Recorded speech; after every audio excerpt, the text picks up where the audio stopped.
As I boldly move on to episode 3 of Disney Marvel's Ironheart, a 2025 miniseries from Disney Marvel about a young woman called Riri Williams who builds an Iron Man suit out of Buick fenders and commits crimes a lot. And I think I'll be making this face for the remaining 4 episodes now. In episode 1, Riri joined a criminal gang that she knew were a criminal gang, then helped them commit crimes, and in this episode she's shocked to find out that this makes her a criminal. Everyone you're talking about is a criminal, including you. No, I'm not. I'm an engineer. In episode 2, the gang robbed a rich businesswoman because it offended them that she was in possession of money that they wanted. Their weak excuse was that she didn't care about her business destroying communities. So let's have a look at our bold group of young thieves as they presumably take the money and use it to help their local community. Psych, gonna make it rain! Party time, community. What community? Let's twerk and spend the money on Cristal. But seriously, making it rain aside, what are they going to do with the money they stole? I'm about to open up a school for kids.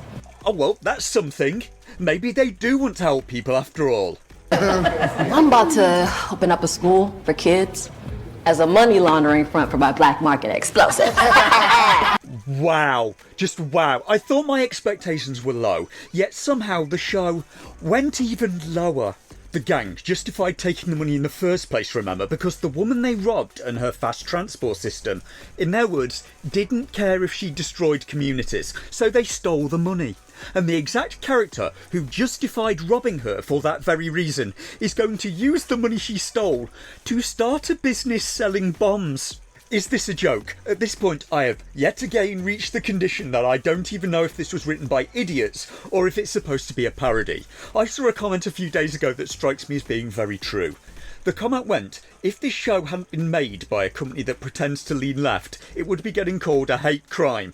Out of the other gang members, the cage fighters want to spend their cut on an underground fight club. Riri wants to spend all of the money on herself. She wants suit upgrades. And Slug wants his own Michelin-starred restaurant. Now, I'm not a big comic book guy, so excuse me if you already knew that the series Ironheart contains a character called Slug. Slug in the comics is named Ulysses Lugman, and this was my introduction to this character. Slug is a massively obese, blob-like white guy with a slug-like appearance in the comics, a Tony Montana-like dealer and smuggler who's been an enemy to many superheroes in his time, first Captain America and later Spider-Man. And I just noticed that in this show, they made, just minor changes to this character, because Slug now is a computer hacker. Seems to be more of a hero in the show than a villain, and what else? Oh yeah, the character is now also a different ethnicity from the comics and is being played by a drag queen, a person called, allow me to check my notes, Shea Coulee, a not very slug-like person, so just minor changes. So in other words, the character's been updated for a modern audience, by which I mean the character's been updated to placate maybe 3 activists at Disney. I stand by my previous position that in this female-led show, Shea Coulee is the most feminine cast member. The person from RuPaul's Drag Race, a show I could in no way care less about than I do, and the most masculine character is probably one of the female gang members, and I'm just confused. Why didn't they just write a new character? I mean, they pretty much did anyway, so what's the point?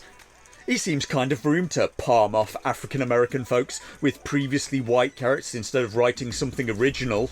Riri goes to talk to the boss of the extortion and robbery gang that she joined and is shocked at the suggestion from her boss, who uses black magic and trapped her in a lift filled with poison gas, that she may be a criminal. She says she has no choice, but she absolutely did. She just wanted the money. She thinks she's a great engineer, she could use that to make money. She also has her stepfather's garage somehow after multiple years of it being dormant. She could run that and repair cars in exchange for money. She could get a job. She extorted a guy that has bought lots of expensive bionics last episode. Maybe she could have helped him in exchange for parts for her suit. Instead, she joined a criminal gang and robs people. She absolutely had choices. But pretty much everyone in this show is horrible. Last episode, our hero threatened a man into giving in to her extortion, and he burst into tears. I'm not even joking. He helped her rebuild her illegal Iron Man suit that she stole from a university, and in this episode it just gets so much worse because the guy she extorted turns up at Riri's mum's house because he found Riri's address on Google, which just makes it even more ludicrous that the police haven't found her yet after she stole all that stuff from MIT. The cops turn up at her door later in this episode and I thought, finally! I was about to give the show some credit. I was there thinking, finally, the police are here to arrest her for all those crimes she keeps on doing. But they weren't. They were there because the guy Riri replaced in the gang after he screwed up turned up in the morgue and she was the last person to message him. This finally tips Riri off that the criminal gang she knows she works for and that trapped her in a lift full of poison gas may not be good people after all. Anyway, rewind back to before the cops. The man at her door that she extorted wants Riri's help in developing some new technology. He's interested in making bionics to save people's lives and use them for transplants or for people who've lost limbs or organs. Can actually help people. Organ replacements, prosthetic implants, I mean, that's just the tip of the iceberg. No, that sounds sus.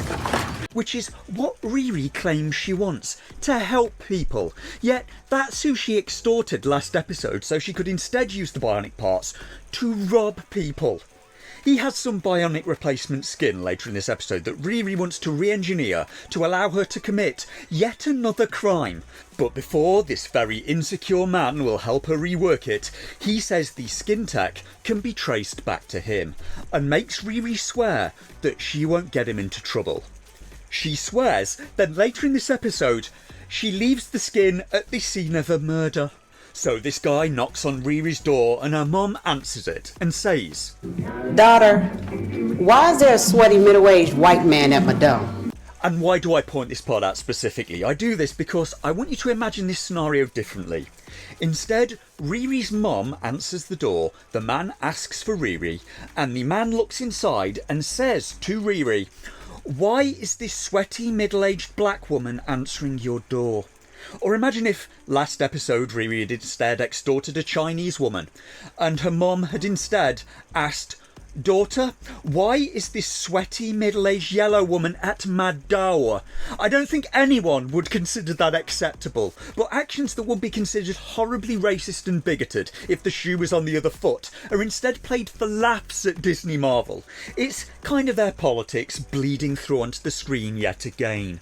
It just demonstrates who the makers of the show think are reasonable targets for racism and bigotry. Just don't treat other people like this. It isn't hard, or it shouldn't be.